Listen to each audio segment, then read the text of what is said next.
Hey guys, खुलुमबाय नोंथांमोनखौ आंनि एफडिजि सिमां एफडिज चेनेलाव दा आं दिनै थांनो नागिरदों हाबा जानो गलाघाट टाउनाव लोगोसे बेजोंनो आं हाबबोगोन देरगावआव माने माखासे ड्रेसफोर गोनांथि जाना दं गोजां बोथोरनि बेखायनो बेवहाय हाबनो सानदों दा जुदि नोंथांमोना आंनि भिडिअखौ इन्टारेस्ट दंब्ला नायलांबानो थाबानो जाबाय दा आङो ओंखारबोदों केम्पनिफ्राय ओंखारबाय केम्पआ फ्राय आंनिया 1.5 किल'मिटारसो जागोन बेनिफ्राय थाबायबाय हाग्रायाव बेनिफ्राय आं हाग्रायाव थायो नालाय थ' बेनिफ्राय ओंखारबोबाय दा आं नै दैमाखौ बारनांगौ जाना दं बेखौ दैमाखौ बारगोन दा बारनानैनो लामा मोनसिगोन नालाय बेनिफ्रायनो आं हाबा जानांसिगोन दा नोंथांमोनखौ देखायबाय थासिगोन थ' नोंथांमोना नायबाय थालां बारनाय लोगो लोगो मोनसे मन्दिर मोनगोन नैहाय थ' बेखौनो बेवहाय खुलुमनो मोजां आरो फैनानै लोगो जों खुलुमखायो बयबो ओंखारबोबानो बे मन्दिर नोंथांमोनाथ' मिथिया बे बा नेसनेल पार्कआव थाबोला क'क्राझार साख्रियाव बेसे गोजानाव खामानि मावनांगो बेनिफ्राय लामानिफ्राय 6 घन्टालागै फ्राय थाबायनांगौ आरो होमबासो केम्प मोनहैयो आरो बेखौ गारिजों लाबोलायबो खालामा नोङो जेब्ला न'आव थाङो थाबायना फैनांगोन मैदेरजों लाबोदो आरो नों थाबायना फैनांगोन एसेबां गोजान जायगा दं आरो बे साननैसो सिगां मा जाखो नैखिनियावनो जोंनि लोगोखौ मैदेरा गाथारदो आरो गाजामाने आखाइ मोनसे बायदो आरो खामि हारा मोनब्रै बायदों ओमफ्राय दा लाबोबाय मास मोनसे जाबाय जुबिन थेनायनि सानसे सिगां जादों बिश्वकर्मा खालि खालि जुबिना थैदो बे नैयावनोमोन आरो नैनिफ्राय एसे मोनसे लांदों जाहैदों गाखादो आरो नै आखाइया बायदो ओमफ्राय खस्थ' दं आरो हौवाफोर थाखाय माबा जायफोरनाखि बाहेरायाव थायो बिसोरखौ एख मैदेर होसोनाय मा होसोनाय एसे खस्थ' जायो भितराव थानायफोरा बिदि खस्थ' गैया थानांगौल' थांनाय फैनायाव एसे खस्थ' जायो आरो दसे समनि उनाव मेन लामा मोनबाय आरो ओमफ्राय आं बासाव गाखोबाय ट्रेभेलार बासाव गाखोनानै लासै थांबाय आरो बेनिफ्राय आं दा खिथानाय जायगाया जाहैदों बकाघाट जायनोखि उमा सेत्र नोंथांमोनथ' मिथिखागौ दाख्लै वुमेन वर्ल्ड कापआव इण्डियानि वुमेनफोरा देरहादों साउथ आफ्रिकानि एगेन्स्टै ओमफ्राय बेवहायनो उमा सेत्रयाबो गेलेदोंमोन प्लेइं 15आव दंमोन आरो गेलेयाखैमोन अब्लाबो प्लेइं 15 दंमोन नालाय आसामनि गोबां मानसिफोरानो बिथांखौ बरायदों लोगोसेनो बकाघाटआव बिथांनि जोनोम जायगा नालाय बेवहायबो गोबां मानसिया बरायदोंमोन आरो जों दा नोंगौ खामानि मावबाय खालामनोसै नैथिनिफ्राय गलाघाट टाउन बिसोर देरगाव जरहाट मोनहैयो आरो ओमफ्राय बाइकखौ माने सासेया नुमलिगुर रिफाइनारियाव खामानि मावो नालाय बेयाव लांफैदो बेनिफ्राय लाना थांसै आरो बाइकआव फैगोन दा दसे उनाव लोगोआ नुमलिगुर रिफाइनारि थाव सोदांनायाव खामानि मावो आरो नोंथाङाथ' मिथिखागो गलाघाट जिल्लानि नुमलिगुर होननाय जायगायाव रिफाइनारि थाव सोदांग्रा दङ होननानै थ' बेखौनो नेयै आंबो ओंखाम उखैलायबाय आरो फुंबो जालाङाखैमोन नालाय बेखायनो आङो पुरिजोंसो जाना लाबाय आरो जाखांना ओंखारनाय लोगो लोगो हटेलनि मोखाङावनो मासे एन्जरा आदार जाबाय थानायखौ मोजां नुनानै आङो फट' सेबखांबाय आरो नोंथांमोनखौबो बिदिनो होननानै आं भिडिअखौ लाना जाबाय आरो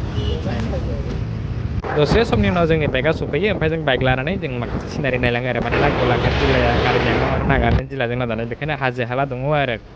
थाङै जों ससे लामायाव माने जोंनि बाइकनि ब्रेकआ एसे लुज जादोंमोन बेखौ फाहामनो नागिरबाय आरो रेस्टबो लाबाय गारिया एसे ब्रेक खम जादों ओमफ्राय बेखौनो बोना लाखानानै आं हाबा न'आव मोनहैबाय आरो बेयावनो हाबाया गलाघाट जुनारखौ होनाय जायो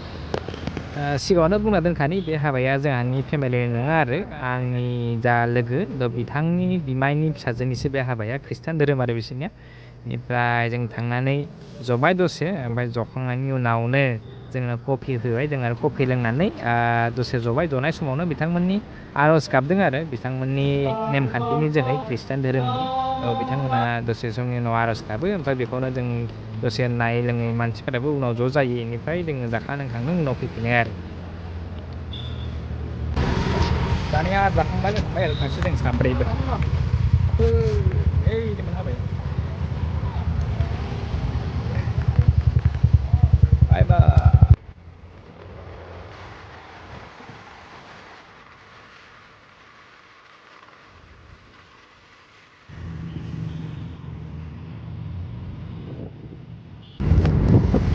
नोंस्रा जुदि साख्रि मावो देरगाव खनसेबाबो फैनांगोन आरो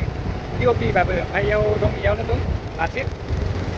पुलिस एकाडेमि होननाया देरगावआवनो इमान पुलिस साख्रि मावो इयाव खनसेबाबो फैनांगोन आरो ओमफ्राय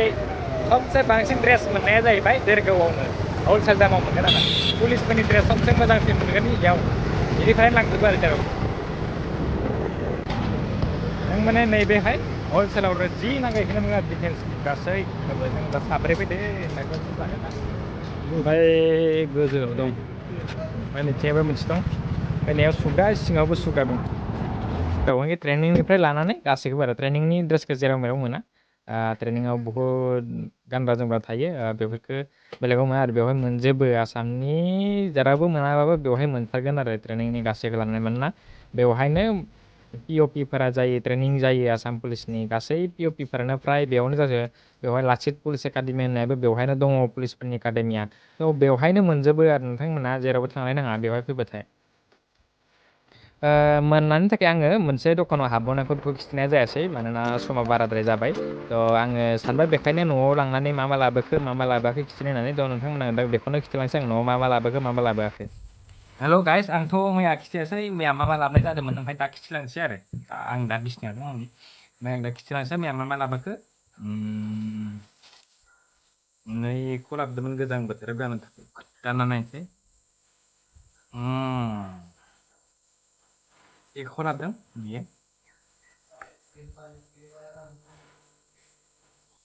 ओमफ्राय नैखौ लाबोदोंमोन बेखौ गाननो माने ओरैनो थानायाव गाननो रुमाव थानायाव गोजां बोथोराव गाननायखौ नेमबाव बेखौ जरासे बेखौ लाबोदो नैखौ मोनसे लाबोदो गोजां बोथोराव गोरमायाव गानग्रा ओरै लाबाय ओरै लाबाय ओरै लाबाय ओरै लाबाय ओरै लानानै ओरै लाबाय बा बिदिबो लानो हाबाय बिदिबो लानो हाबाय बेखौ मोनसे लाबोबाय बेनिफ्राय नैदि बेखौ मोनसे लाबोदो बेहा लिरनो थानाय दा दाख्लै मोनसे गोमादोंमोन आंनिया लाबोफिनदो आं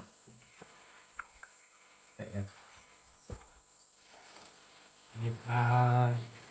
बेखौ मोनसे लाबोदो ट्रेकसुट मोनसे लादो जरासे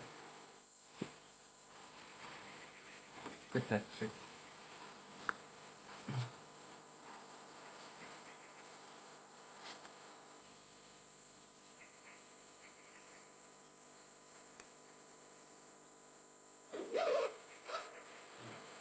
belum belum